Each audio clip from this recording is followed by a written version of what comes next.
Hey guys, remember for The Flash, Season 2, Episode 18 versus Zoom, and I was really looking forward to this episode. But as you guys know, I really wasn't a fan of the last episode. For me, I just felt like it was a filler episode. It really wasn't doing anything that monumental to the story, and this season in general, I haven't been loving as much as Season 1 because it just feels like we haven't been getting as much as we should with the character of Zoom. Well, scratch that because this episode finally gave me everything I wanted. We got the origin of Zoom in this episode. We had some really great character moments here. This was, without a doubt, one of the best episodes of this season. I don't know if it was the best. I think Welcome to Earth 2 still is the best episode of this season, but I do think it was a very well done episode. I really did enjoy it. Definitely up there with the best ones.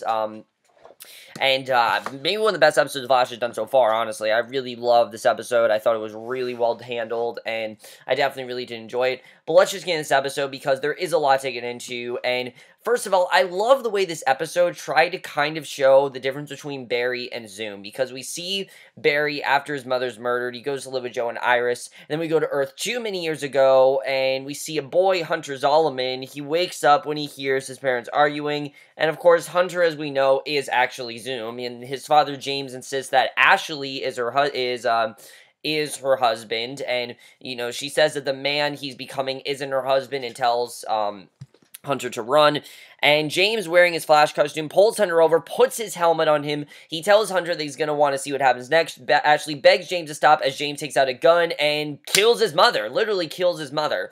So while Barry's dad, while Henry was accused of killing, Nora, he didn't actually kill Nora, as we know. Zoom, however, his mother was killed, and that obviously fucked him up, definitely. You can definitely tell. So later at the orphanage, a social worker takes Hunter to an orphanage and tells the attendant that Hunter's father killed his mother, and Hunter saw the whole thing. None of Hunter's relatives wanted him. The attendant takes Hunter to his room. I mean, it really is a sad story, knowing this boy is all left alone, no one really wanting to care for him, no one really wanting to tend to him. It's really sad stuff, and I really did feel bad for Hunter. I think they did a very good job of just, in this scene, right away making us feel bad for him. I really did feel bad right in this first scene. Really well done the way they handled that, I have to say. Very sad, but I think very well done and very well handled. So I really did enjoy that. Flash then goes to, we then go to the present. Flash goes to Keystone City, checks in with the team at Star Labs. A speedster attacks the Tachyon Enhancer, and Flash says that he feels different. He doesn't know why, but just something about him feels different. He races back to Star Labs, moving faster than ever, and Caitlin confirms that his vitals are fast, and Flash goes even faster. He disappears and reappears momentarily, and asks how long he was gone. And this is something that he doesn't really know what's happening. He can just go a lot faster, and he doesn't really know why, and basically Caitlin and Cisco tell him that he went 4 times faster than he ever has, and Wells comes in, points out that it's faster than Zoom goes, and Barry asks him to reduce the enhancer's speed. Cisco points out that they closed the breaches and don't know how to reopen them, so they can't really do anything about that, because obviously we know how dangerous the breaches are. So Wells wanted to keep them sealed forever and tells Barry to forget about Zoom. He refuses to give Zoom the chance to recapture Jesse and torture her again, because of course he had to spend all that time looking for Jesse, and now that Jesse's back, I mean, obviously she's not with him, she's out in the world, but she is still out there, and he said that Zoom doesn't care about anyone, but he cares about Jesse and isn't going to endanger her. Barry refuses to turn their backs on another Earth, and Wells points out that there is no way to Earth 2. There's no way of getting there. Barry wants to get there, but, I like that, Wells is telling him at this point there really is no way of getting to Earth 2. I mean, even though Barry wants to, there's no way of getting there. Zoom's out there, just everything they know now, especially knowing that Jay Garrick was from Earth 2. Earth 2 is a very dangerous place, and they just can't really go back there. It's just not safe right now, and they had to close the breaches because it just wasn't safe. And I mean, I really did feel bad for Barry in the scene, because he's just trying to do something right. He just wants to, be able to take down Zoom, and he just wants to be able to take, he just wants to be able to take him down and everything. But I really did feel bad for Barry in the scene. You really do see that he does want to take down Zoom and do something good, but unfortunately he's outnumbered and he can't really do anything. So as Iris leaves, Barry asks where she's going. She says she has a date with her editor, Scott. Barry tells Iris she deserves to move on and be happy, and Iris says she'll help out the next day, which, okay, fine. I still don't know how to feel about Iris and the editor, but I do like that she is moving on. I like that she says this is the first day I've had since Eddie died. I thought that was a good scene. I definitely really did enjoy that. I just don't really believe her and the editor would be dating. I just don't really see it that way. So that night, Barry has pizza with Joe at his home. Barry says he has to get back to the lab and find a way back to Earth 2. He explains Wells' reluctance, and Joe agrees. Barry assures his foster father that he can take Zoom down just as Wally comes in, because Joe really doesn't know if Barry's going to be able to take him down, but I like that Barry's saying, no, I can do this, yeah, I got this in the bag, and he tells Joe that he's not living on campus now, that room and board became more expensive than he thought, and Joe offers to help, but Wally insists that he's good, and once he leaves, Joe wonders if Wally's Earth 2 counterpart is that complicated, and Barry gets an idea. And without a doubt, this was Wally's best episode. He wasn't annoying. He wasn't an annoying little shit. He wasn't just causing problems. He actually had a really good storyline. I like what they did with him in this episode. So when Barry returns, you obviously want to wonder what his idea is, because we don't really know what it is. So when Barry returns to Star Labs, he tells Caitlin and Cisco that he thought of something. He asks Harry Wells what Reverb's powers were on Earth, and Wells says that Reverb could see through dimensions, and Barry points out that Reverb could manipulate multi-dimensional energies and create breaches, and Cisco could do the same because he has that same power. Even though, obviously, Reverb was a villain and Vibe is good, the thing is, they both do have the same power, and I love the way they use this storyline in this episode, because later in the Breach Chamber, Cisco tries to focus on his powers, but he fails, because he still doesn't fully know how to control them. He's trying to focus, and he doesn't really know what to do. So Barry assures him he can do it. Cisco tries again, he fails, and figures that he's not the right man for the job, and leaves with Caitlin, and basically doesn't want to do this, you can see. He doesn't want to do this at all, and the next day, Barry and Cisco go to an abandoned hospital with the highest levels of residual trans-dimensional energy. Cisco tries to open a breach and says that he can't do it. Wells comes in and says that he's going to help, but Barry not killed.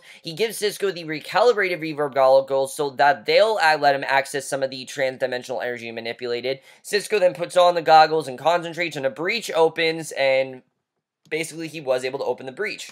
So on Earth 2, Jay senses the breach and speeds the hospital on his world, and obviously Jay's not dead. He is in fact going to warn them, though, obviously, that he's there. And I like that they did confirm this episode that Jay Garrick is not the bad guy here. He is in no way the bad guy. It is Hunter Zolomon that is the bad version of him, and that's kind of just how it's always been. So, and what's interesting is that we're basically led to believe that Hunter Zolomon was both on Earth 1 and Earth 2, which I think is very interesting.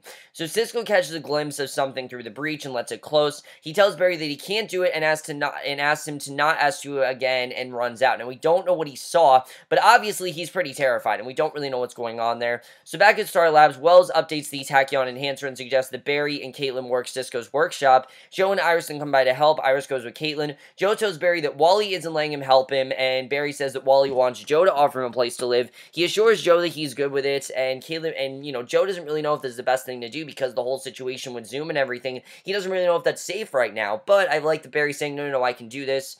Caitlin watches them, figures that they have a special bond, and Iris agrees and says that she bailed on her date with Scott, and her friend wonders if it's because of Eddie or is it because of Barry. And Iris admits that recently everything has been telling her that they're supposed to be together. And Caitlin says that she believes in destiny for Iris. And okay, fine. I like that they're setting this up. I like that they are setting up Iris and Barry. It would make sense that they do that. I'm fine with this, honestly. I have no problem with them setting up Iris and Barry because that is exactly the direction they need to take it in the comics. If you guys know in the comics, Iris and Barry do end up married. And then we know in Earth 2, Iris and Barry end up married. So I think it would only make sense for Iris and Barry to get together. It would work that way. And I like that we definitely saw that. I really enjoyed the way that was done, and definitely really good stuff there. So I'm glad that Iris is starting to possibly have feelings for Barry. I mean, for a while it seemed like she just, they were friends and that's what they were, but now it really seems like they are going in the direction where she kind of wants more, and I definitely do like seeing that.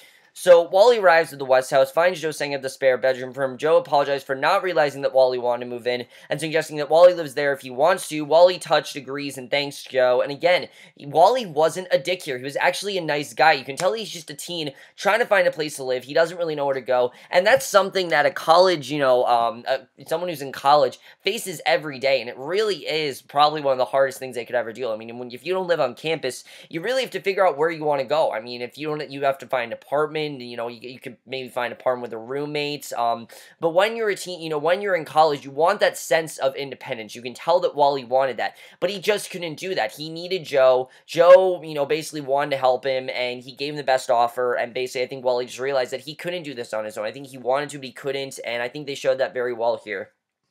So at Starless, Barry finds Cisco in his workshop, and I loved this scene with Barry and Cisco. This scene was incredible. Carlos, whatever his last name is, he just killed it in this scene. He was fantastic, and everything about it I thought was just amazing.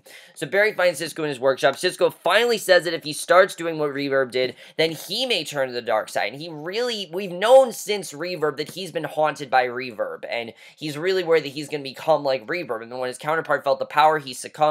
Barry tells his friend that he's been through the same thing every time he learned a new ability, but Cisco was already there for him, and he shouldn't really have a problem. He says that he'll always be there for Cisco. They're all Cisco's family, and they will all be there for him. And Barry asks if Cisco's ready. Cisco says that he is, and I love that Barry reassured him this is going to be okay. You don't have to worry about this. You can really see that Cisco doesn't really know if it's going to be okay. You know, he's really worried that he's going to end up hurting them or something is just not going to work out, and I love the way that was done, because we've seen since Cisco's turned to Vibe, he doesn't really know how to control it, and he really is worried that it's gonna, you know, turn him to the dark side. But you can tell that Barry's trying to say that we'll stick by you, we'll make sure that you stay a hero. The one thing that Earth 2, as we know, didn't have was Barry Allen as the Flash. They had Jay Garrick as the Flash, which we've seen before is not as, you know, powerful as, well, he's just as powerful as Barry, definitely, but he isn't as good as a Flash as Barry. Would definitely have seen that.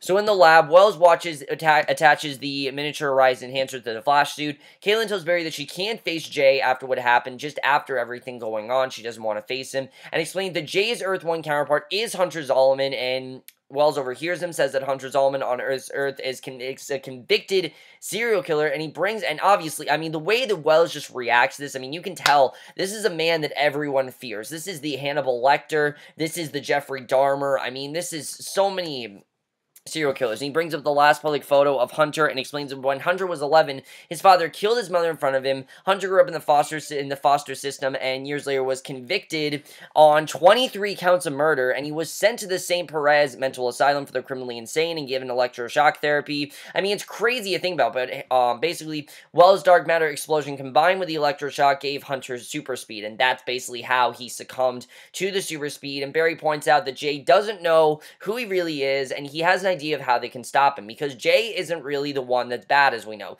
Jay just wants to stop this thing. You know, he doesn't really know what's going on, and they need to find a way to stop him. So Wells provides Joe, Iris, and Caitlin with weapons from the vault. Flash and Cisco go back to the hospital. Cisco opens another breach. Zoom comes through, and Flash says he's not going to let him terrorize another world. We basically get that fight that we wanted in episode 6, but when, you know, remember in episode 6 when we got that brief fight scene between Zoom and Flash that showed how intimidating Zoom really was?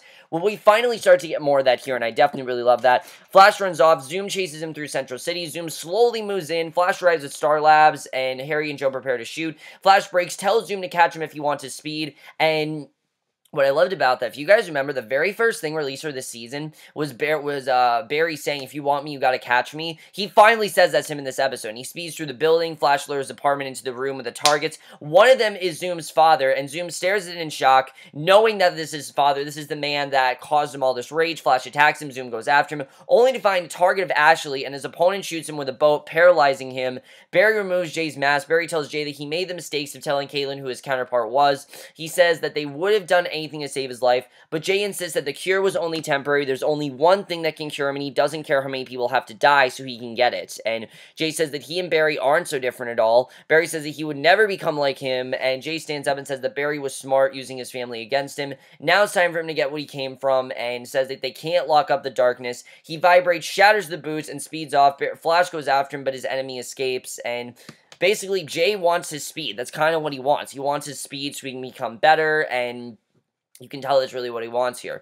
So, and obviously, he also wants to get vengeance for what happened. So later, Barry, Joe, and Iris return home. The interior's been trashed. Barry searches the house at super speed. He finds a message from Zoom that says, "Your speed for Wally." He wants Wally, and definitely, that's very interesting. We see Wally is then chained up in a cell. The Iron Mask prisoner taps out a message. Wally calls for help. Zoom speeds in, says that Flash is the only one who can help him. Wally says that Flash doesn't know who he is, he thinks, and Zoom says that Flash cares about him.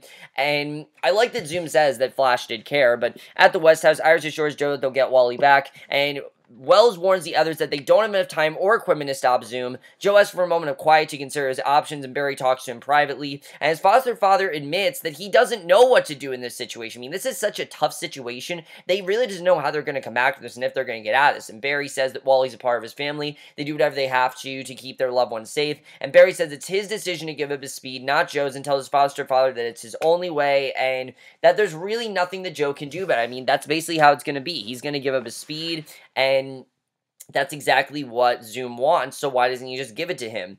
And it's sad to see, but it's kind of like, you know, it's something where you see how much of a sacrifice Barry will make. And Laird Star allows Barry then hands Cisco's Jay's helmet and has him contact Zoom. Cisco sees Wally and tells the others that he's alive, then sees Zoom. Zoom consents him. Cisco tells him that Barry will give up his speed. Zoom then speeds into Star Labs with Wally, hands Wally over, and Joe and Iris tell Cisco to get Wally out. Zoom removes his mask, and Wells gets the device he used to take Barry's speed the first time, and once Barry runs, will transfer his speed to Jay. Basically, again, that's what Jay wants. That's the only way to, you know, stop this. And Wells goes to work calibrating it to Jay. Jay says that once the skies parted, he saw Flash and knew what he had to do. The others wonder how Jay survived, because obviously, you know, it looked really bad what happened with him, and he explains that he went back in time in another version of himself, a time remnant. He knew that seeing him die would convince Barry to go faster, and you know, basically, he did this to motivate them, which I think was a very malicious, very interesting act. We found that he did this to motivate them. Barry asks who the man in the iron mask is, and Jay says that he would never believe him. Joe wonders why Jay posed as Flash on Earth 2, and Jay explains that he did it to strip people of their hope, and basically, you know, he did it basically to make, you know, to make people lose faith and lose hope, make them think that the Flash isn't going to help them. And Caitlin says he's nothing but a monster. Jay remembers Ashley telling James the same thing, and Wells then finishes his work. Barry gets onto the treadmill. He starts running, transferring his speed into the device. Barry slows down as the speed force leave his body, and he finally collapses in exhaustion. And it's a very hard scene to watch, honestly. The way that was done, very hard to watch. You can really see that Barry is completely powerless now. He doesn't have his speed. And Wells then gives a vial to Jay, who immediately injects himself with it. He laughs in triumph, grabs Barry, slams him against the wall. Caitlin begs Jay to stop for the sake of what they share. Jay releases Barry before speeding off with Caitlin, and that's how the episode ends. So crazy stuff, guys. Honestly, just crazy stuff, but very, very well earned. I definitely love the way this was done. We basically see that Hunter Zolomon and Jay are basically the same person. You know, Jay was actually Hunter Zolomon this whole time. He was posing as the Flash. He wasn't really the Flash, which I think was a very interesting direction, the way they showed that. I definitely love the way that this was handled. I think it was very well done. But just incredible stuff overall. Really incredible stuff.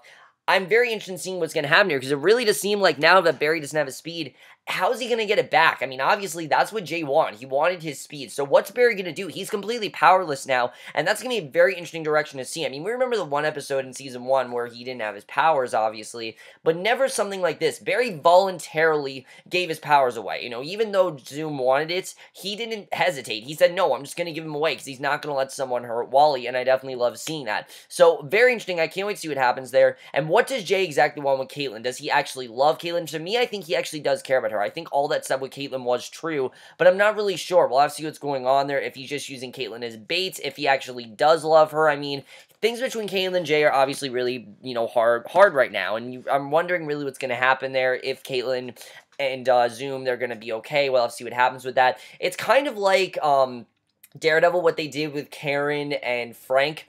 I feel like it's going to kind of be what they do with Caitlin and Zoom. I feel like that's kind of what's going to happen there. We'll have to see what happens with that. It's going to be very interesting as well. I can't wait to see what happens with that. Cisco, I love what they do with Cisco in this episode. Cisco, like I said, he's still trying to figure out his powers. He knows, I think, who he is, and he knows but he just knows what Reverb is capable of, and he doesn't want to turn into Reverb, and I don't really know what's going to happen there. We'll have to see what happens with that. Cisco, definitely, I like that he's getting more involved. I like that he is kind of working with the Flash more, and I definitely do love seeing that. Wally wasn't a dick in this episode. Like I said, Wally definitely wasn't a dick. I definitely really did appreciate that. Wally's going to find out Barry's secret, though. There has been a picture released that Wally finds out Barry's secret. I don't know when it's going to happen, but he's going to find it out, and I'm perfectly fine with that. I think it's the right time to tell Wally. I think, you know, Barry's given enough thought, and really, at this point, he tells him a secret. There's really nothing that changed, because now he doesn't have his speed. What really happens, I'm not really sure. We'll have to see what happens with that. And then Iris, I love that they're starting to focus on Iris possibly having these feelings for Barry. I mean, we've known she's had these feelings for him for a while. I think that they've definitely built it up very well. I think the show really is exploring it very well, and I'm definitely